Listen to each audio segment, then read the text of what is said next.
शुरू अल्लाह के नाम से जो नहायत ही रहम करने वाला है, जो दिलों के राज बेहतर जानता है और जिसने बग़ैर सतूनों के उस आसमान को बुलंद कर रखा।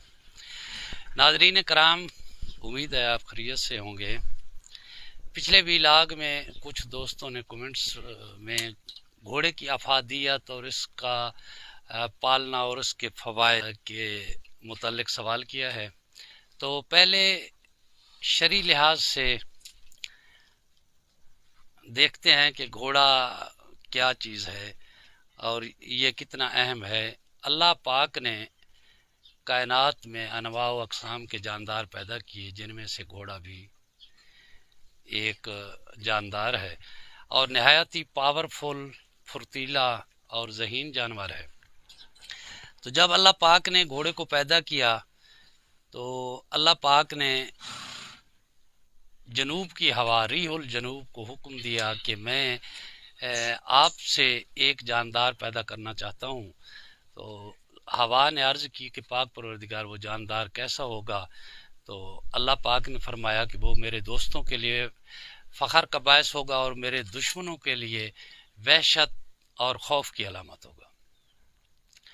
तो अल्लाह पाक ने जिब्रील को हुक्म दिया, उस जिब्रील अलैहिस्सलाम ने हवा से एक मुट्ठी भरी और उसे छोड़ा तो उससे घोड़ा पैदा हुआ। सबसे पहले जो घोड़ा पैदा हुआ उसका नाम भी रीह रखा गया। उसके बाद जो ये नस्ल चली है उस रीह से चली है। जैसे इंसान हज़रत आदम अलैहिस्सलाम से इब्तदा हुई है इंसानियत की, इसी तरह घोड़ों का जो सबसे पहला बाप है उसका नाम रीह है। तो ये पहले जानवर पालतू नहीं था, जंगली जानवर था। बाद में हज़रत इस्माईल अलैहिस्सलाम के ज़माना में इसे हज़रत इस्माईल अलैहिस्सलाम ने पालतू किया सबसे पहले। तो रिवायत के मुताबिक 100 घोड़ा रोज़ाना सुबह के वक्त आता, अल्लाह के नबी के दरवाज़े पे आके हाज़िरी देता और सारा दिन वहीं गुजारता। जब शाम होती तो वो खेतों में, जंगलों में अपने चारे के लिए, पीने के लिए, अपनी ज़रूरत के लिए चले जाते। फिर सुबह होती तो हाजिर हो जाते। इसका हमारी जो इस्लामी रिवायात हैं, ख़ास कर जंगों में बहुत अहमियत हासिल है इसको, घोड़े को। और अल्लाह पाक ने फरमाया कि जो आदमी इस नीयत से घोड़ा पालता है कि अगर राह हक में ज़रूरत पड़ी तो मैं इस पे जिहाद करूँगा, तो चाहे उसकी ज़िंदगी में वो लम्हा आए या ना आए, घोड़े का जितना चारा घोड़ा इस्तेमाल करेगा, जितना उसका फजुला लीद वगैरह होगा, उस सब का वज़न किया जाएगा और बारोज़ माशर बराबर इंसान के गुनाह माफ़ किए जाएंगे। तो फिर अल्लाह पाक ने फरमाया कि जो आदमी घोड़ा पालता है वो यूँ समझे कि मैं सदका दे रहा हूँ, जो घोड़े पे खर्च करता है वो यूँ समझे कि मैं अल्लाह की राह में सदका कर रहा हूँ। अल्लाह पाक फरमाते हैं कि जिस घर में जिहाद की नीयत से, अच्छी नीयत से घोड़ा पाला जाए तो उस घर के जितने भी जानदार हैं उनका रिज़्क मैं बग़ैर हिसाब के उस घोड़े का सदका अता करता हूँ। हजूर सरवर कायनात सल्लल्लाहु अलैहि वसल्लम घोड़े के सामने आए, आपने ये पेशानी वाले बाल हटाए और आपने फरमाया कि अल्लाह पाक ने क़यामत तक के लिए इनके माथे में खैर व बरकत रख दी है। फिर सरकार साइड पे आए और ये अयाल जिसे कहते हैं, आम हमारी ज़ुबान सराइकी में इसे जाद भी कहते हैं, अयालों में आपने इस तरह हाथ फेरा कंगे की तरह और सरकार ने फरमाया कि अल्लाह पाक ने क़यामत तक के लिए इनके साथ रिज़्क बांध दिया है।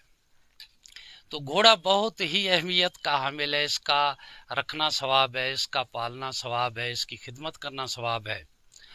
आम रूटीन में पहले दौरों में तो इसकी बहुत बड़ी अहमियत थी। सफरी इस्तेमाल के लिए भी घोड़ा इस्तेमाल किया जाता था, सरकारी पैगाम रसानी के लिए भी घोड़ा इस्तेमाल होता था, डाक का ले आना ले जाना, ये सब ज़रूरियात, चूँकि ये तेज़ तरीन जानवर था तो इसलिए इससे फ़ायदा हासिल किया जाता रहा।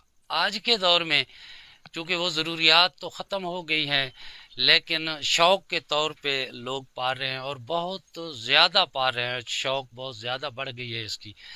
पहले की निस्बत मैं तो कहूँगा कि 1000 गुना घोड़ों की तादाद बढ़ गई है, ज़्यादा हो गई है।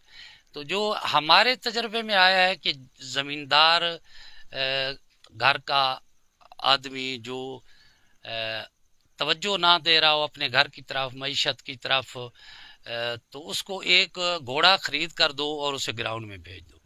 इंशाल्लाह वो ग्राउंड में जाएगा, लोग उसे मिलेंगे, लोगों से उसका राब्ता होगा, उसको पता चलेगा कि लोग कितने आगे निकल चुके हैं और मैं कितना पीछे रह गया हूँ।